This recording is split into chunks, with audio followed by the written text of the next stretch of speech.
Hi, I'm Kristen Goodwin. On this episode of the Fox News Rundown, Memorial Day weekend will look a lot different this year as venues across the nation reopen with health and safety measures in place. But the holiday that usually brings the country together appears to be dividing it when it comes to COVID-19 restrictions. Fox News Sunday host Chris Wallace joins host Chris Foster to discuss this political fight and the 2020 presidential race. Also, country star and Fox Nation host John Rich joins host Dave Anthony to discuss reopening his Nashville bar and restaurant and why he says he is not requiring customers to wear face masks. Plus commentary from co-host of Fox and Friends and the host of The Brian Kilmeade Show, Brian Kilmeade. The Fox News Rundown is a daily news podcast where we take a deeper look at the stories important to you. You can subscribe on your favorite podcast player by going to foxnewspodcast.com. I'm Abby Hornacek. This is Tucker Carlson. And I'm Jessica Tarlov. This is the Fox News Rundown. Friday, May 22nd, 2020. I'm Chris Foster.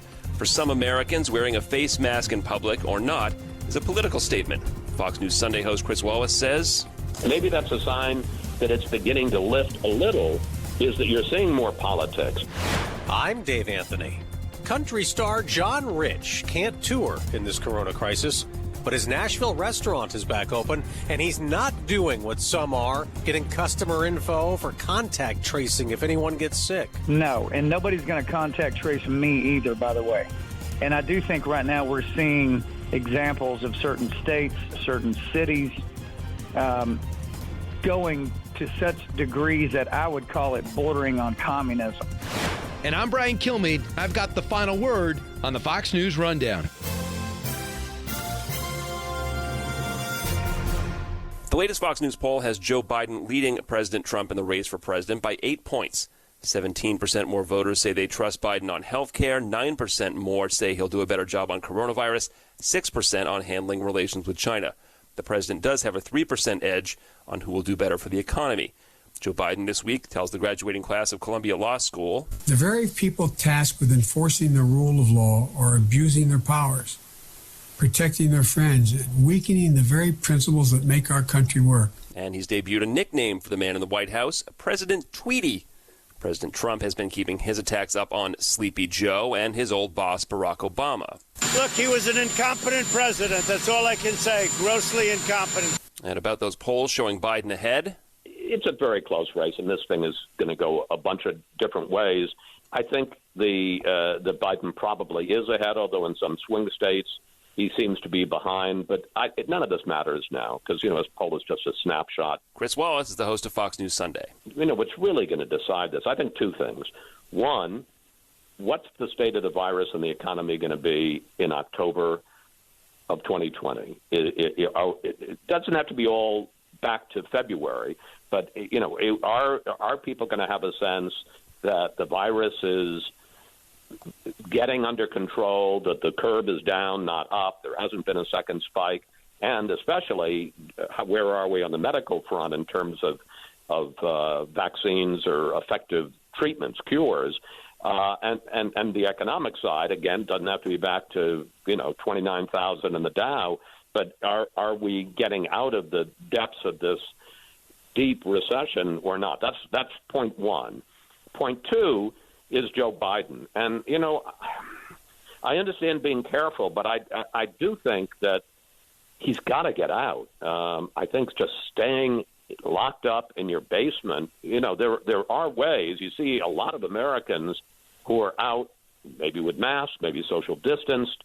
I don't understand, for instance, why he's in Delaware near Philadelphia, why he can't go and hold one of those round tables like the president holds where everybody's 6 or 8 feet away from each other without masks, and they're all talking about issues. He could hold a news conference on his front lawn and be 10 feet away from people.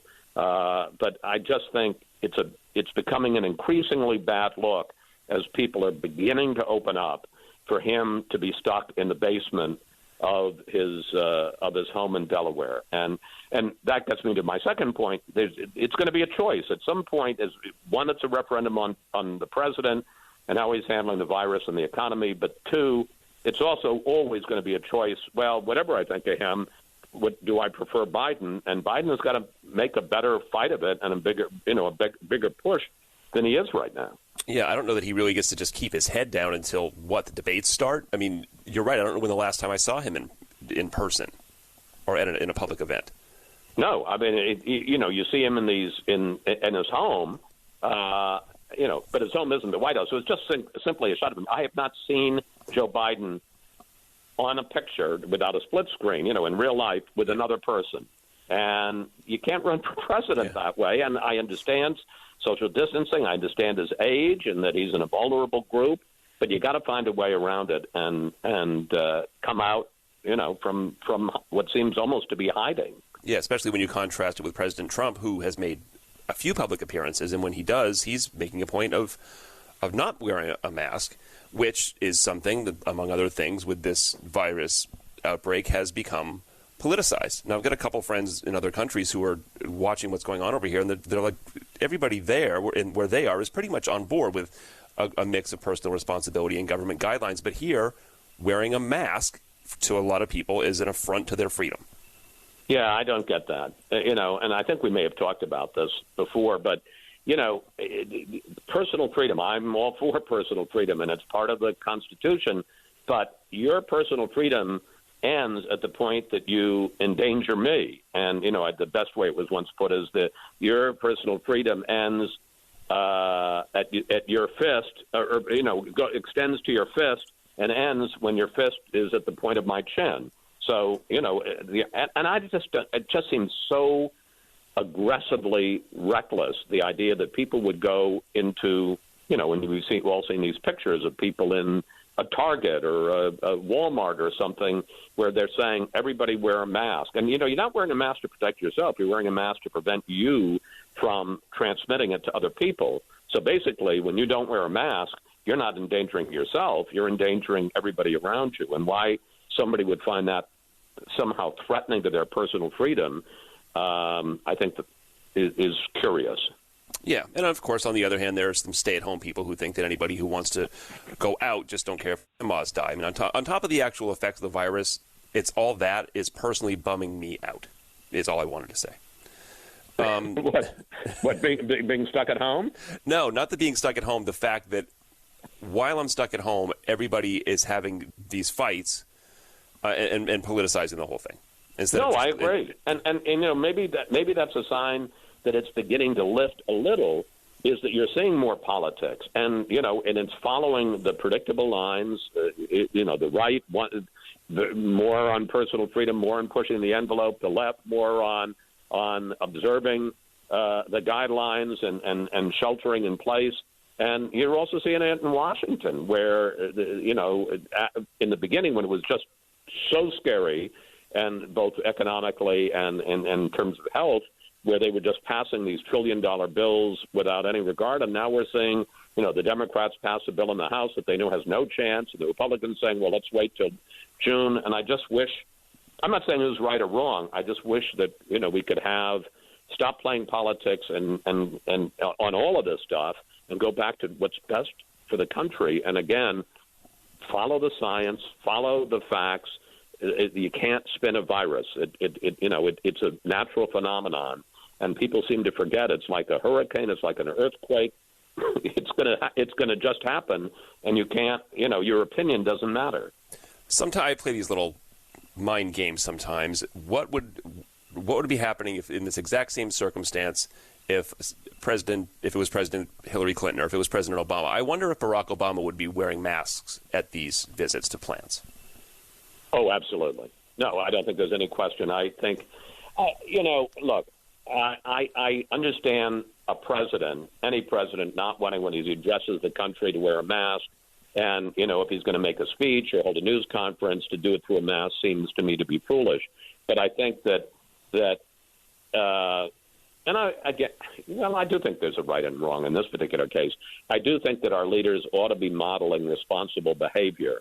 And they ought to be because the way they act is going to be, particularly their supporters, is going to be followed by them and modeled by them. And it just seems to me, I don't think there's any question that Barack Obama, if he were going to a plant and everybody else were wearing a mask, he'd wear a mask. Now, maybe he'd set himself up on a podium at the end and take off the mask and talk. Sure. But I don't think he'd be 3, 4, 5 feet away from people and not wearing a mask. And frankly, I think it's a mistake on the part of the president. And as long as we're on this subject, hydroxychloroquine. I mean, my gosh, the president just very blithely said he took it as a preventative, not as a cure for a disease.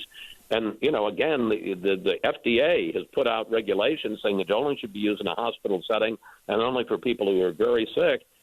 I in the end, I don't really care if the president decides he wants to use it, because if that's the choice he wants to make, okay. But what worries me is there are a lot of people who like this president who are going to follow that behavior, who don't have doctors on, seeing them 24/7, who aren't getting tests every day, and it strikes me as reckless. Coming up on Memorial Day weekend, are you in sort of wait-and-see mode as far as summer vacations go, or do you actually have plans? Are you looking forward to getting out there? It's sort of a muted way to start the summer. Well, I've been fortunate enough, and I, when I talk about what people should do, I understand. I am really lucky. I assume you're really lucky. We are able to do what we do at home. We don't have to go into an office. We don't have to, take mass transit. And my job and my livelihood doesn't depend on it. So I understand the very privileged and lucky and fortunate position I'm in. I'm not going to sit there and tell people who don't have all those advantages. But we have a house out near Chesapeake Bay in Annapolis. And, I'm just sheltering in place here. I'm not going to travel any place. I'm not going to get on a plane.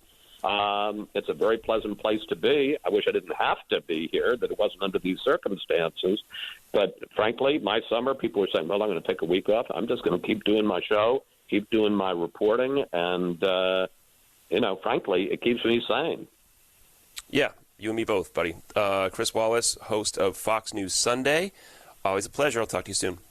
You bet. Thank you, Chris. Stay safe.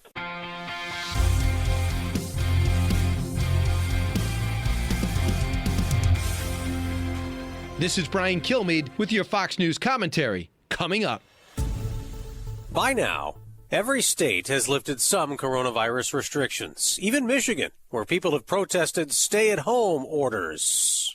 What we don't want to do is simply drop all of our guard. Governor Gretchen Whitmer, a Democrat, is now allowing gatherings of up to 10 people. Next week, stores can open in Michigan by appointment. Life has changed, and it's important that we change along with it so we can safely get back to some normalcy. Other states are being more lenient in reopening, like Texas, where Republican Governor Greg Abbott says people need to get back to work, to open your businesses, to pay your bills, to put food on your tables. Speaking of tables, more states are letting restaurants reopen, like Connecticut, though only for outside dining in that state for now. Well, I think people are excited to get out and maybe, have that special birthday that they missed or anniversary. And I think people, they want to feel safe and they want to be out and be able to enjoy themselves. Dave Mascolo manages Trumbull Kitchen in Hartford.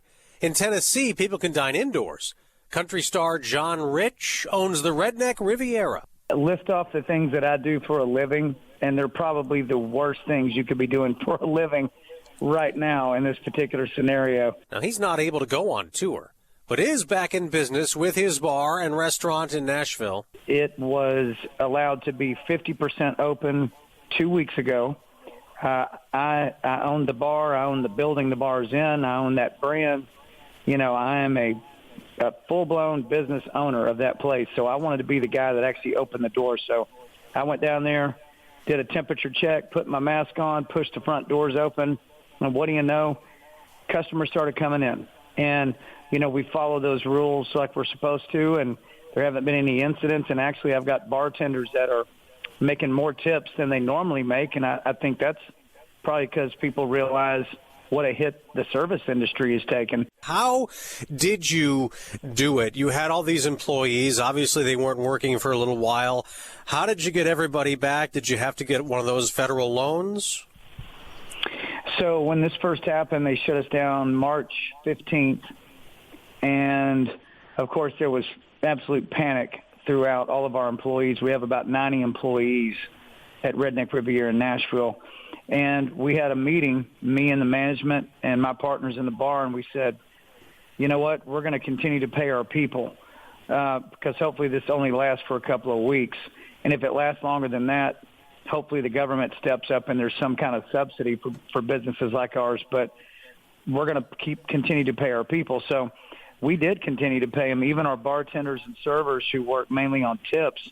We looked at the month prior to that, so we looked at February, and person by person, we averaged what they had made in tips and paid them that every single week. And then about 5 or 6 weeks into it, the PPP money was approved, and then that came in. So being able to be partially open and having the PPP money in there, you know, at least it's a stopgap. At least you're now not going backwards. But for about 6 weeks, you know, it was full-blown payroll going out the door with no money coming in. But we feel like that was the right thing to do by our employees, and that's what we did. You talked about getting a mask on and opening the doors up. Your employees are wearing masks, right? But what about the customers? Are you making them do that? So we don't make customers wear masks. Matter of fact, the Tennessee rules and the Nashville rules do not require customers going into any business to wear a mask. It's encouraged that they do.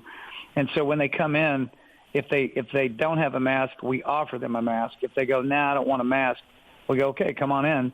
And of course, we make sure everybody's the 6 feet apart and follow all the rest of the rules. There's sanitizers everywhere. You know, you do things like go to paper throwaway menus. You go to instead of a ketchup bottle or a bottle of Tabasco sauce, it's the tear open kinds that you can throw away when you're done. You know, little moves like that limit how much contact people have with each other. What about glasses at the bar? I mean, are you reusing anything? Oh, man, we don't use glass in a bar like Redneck Riviera. What are you talking about, brother? You know, red Solo cups, I guess? Red Solo cups, my man. That's how we've done that since day one. That's how we've always done it. We don't even have a dishwasher.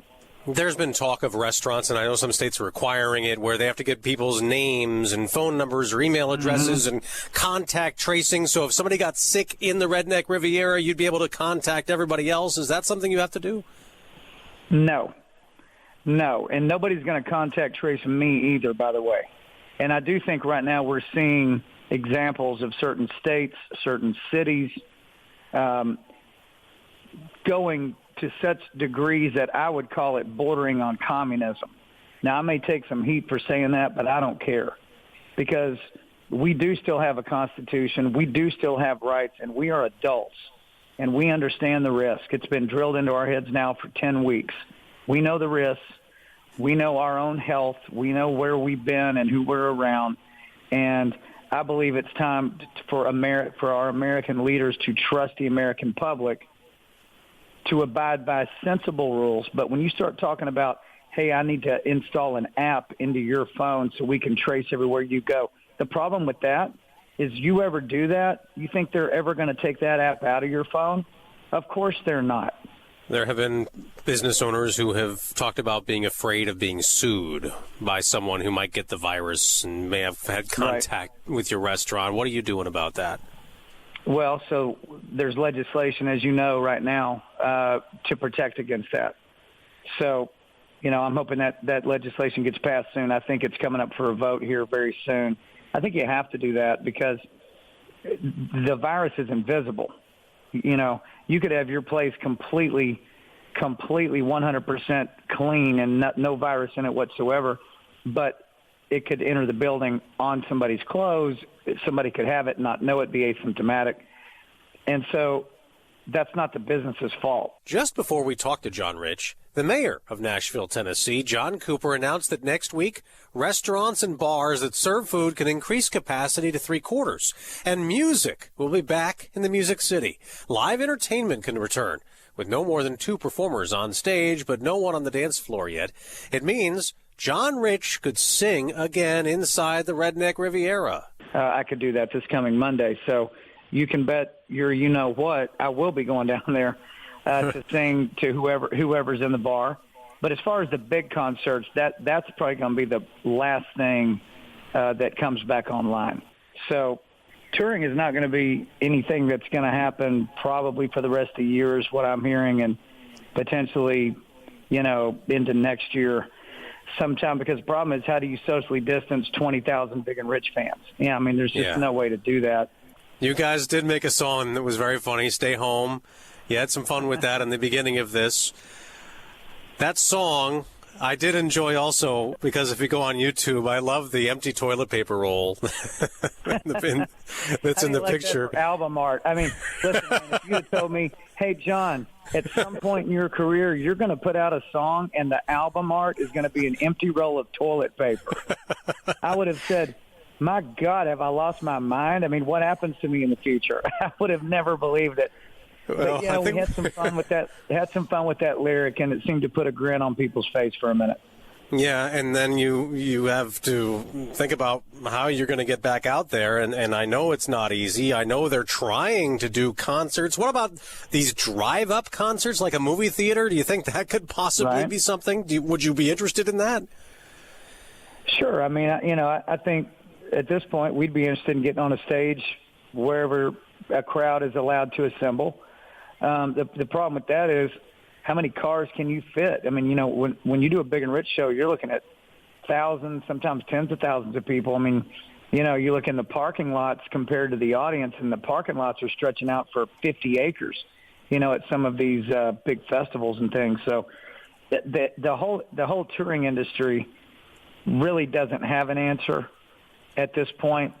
We're at this point crossing our fingers, hoping for a medical breakthrough or a really sped up process with a viable vaccine where people feel safe congregating, because short of that, I don't know how you do it. Now, you guys have made it big, obviously. Established artists, they might be able to wait a little longer. This has to be really hard on those artists and musicians that have been trying so hard to make it big, playing little clubs and doing what they can.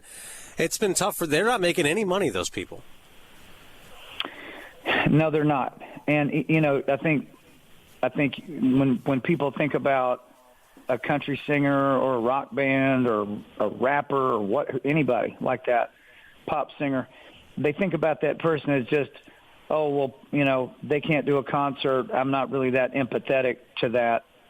But you forget that along with, let's talk about Big and Rich, bus drivers, truck drivers, light guys, sound guys. You go to these band members, tour managers, production managers. Then you go to the actual venues that are all shut down. You're talking about caterers, security, cleanup crews, people that run the bars and concessions. I mean, when you extrapolate that across the entire touring industry, across all genres in America, I saw a number the other day that said it's over 10 million people that one way or the other are losing income from that being shut down. John Rich also has his own show on Fox Nation called The Pursuit, starting a second season with guests including country star Larry Gatlin and pro wrestler Jeff Jarrett. And he asks the same question to everyone. How has the right to pursue happiness changed your life? How has the right to pursue happiness changed your life? And there's a reason why. The show is based on something that I've said for many years, and that is our country doesn't guarantee us the right to be happy. It guarantees us the right to pursue happiness. I interview some of the most incredible people in our country, from inventors to veterans who've started businesses, actors, singers, songwriters, all kinds of people. And I don't care if they're a liberal, conservative, or they don't know what they are. I could care less. The show is not anything about politics. It's about inspiring stories, hearing about the grind that people have gone through chasing their dreams and pursuing happiness. You got to remember, for people who really chase big dreams, it is difficult and it's a lot of disappointment. But the fact that you get to do it in the first place, unlike everybody else in the world who don't have the right to pursue happiness, that fact should, in effect, make you happy. Hasn't been the happiest time in the last couple of months across the country, I'll tell you that. No, it hasn't. But imagine having COVID-19 in your country and you're in China. Imagine having COVID-19 and you're in Venezuela or Cuba. They contact trace those people the day they're born. I mean, and think about it. I mean, we have to keep our perspective as Americans that, yeah, it's terrible what's going on right now, but put you in another country and hit it with COVID and see how you'd like it. You'd be trying to get back here so fast, you'd break your neck trying to get here. John Rich, we look forward to Big and Rich being back out on the road. Good luck with your restaurant. Of course, good luck with the new show on Fox Nation, and thanks so much for joining us. Hey, thanks, brother.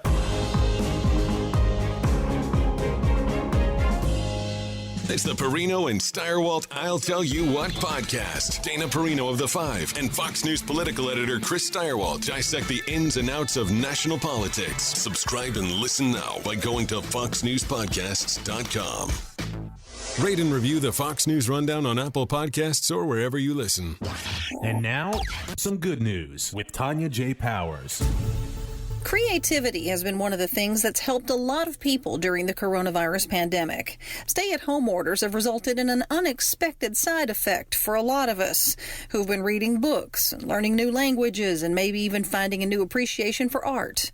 While some are learning it, others are teaching it. Marshall Ramsey is one of them. He's a two-time Pulitzer Prize finalist and cartoonist as well as editor-at-large for Mississippi Today.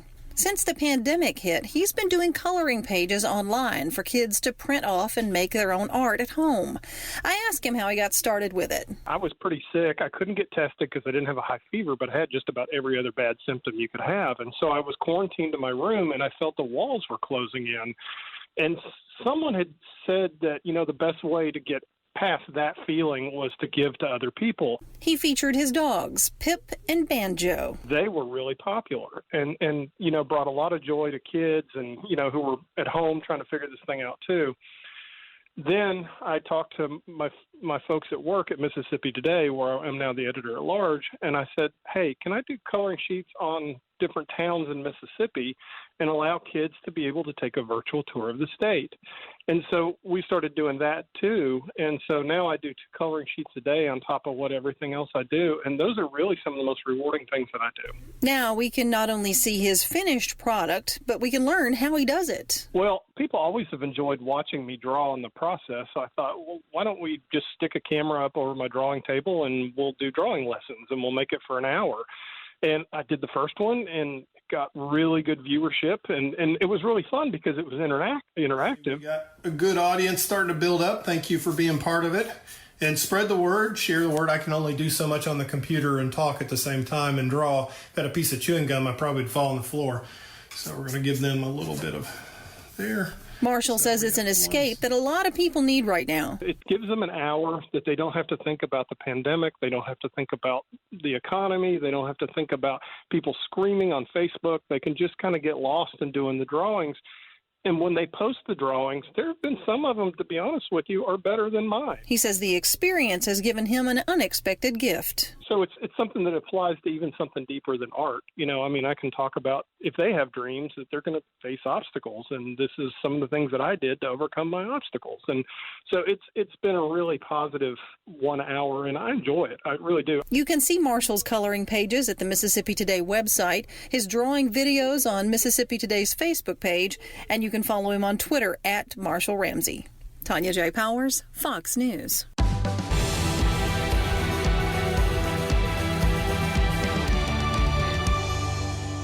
It's time for your Fox News commentary.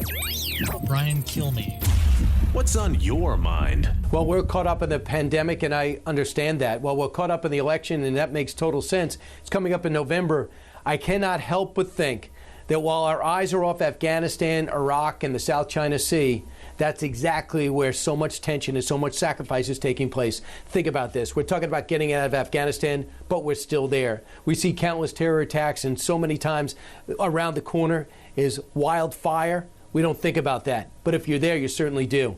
In Iraq, we have a huge presence. We got Iranian militia constantly rocketing our guys.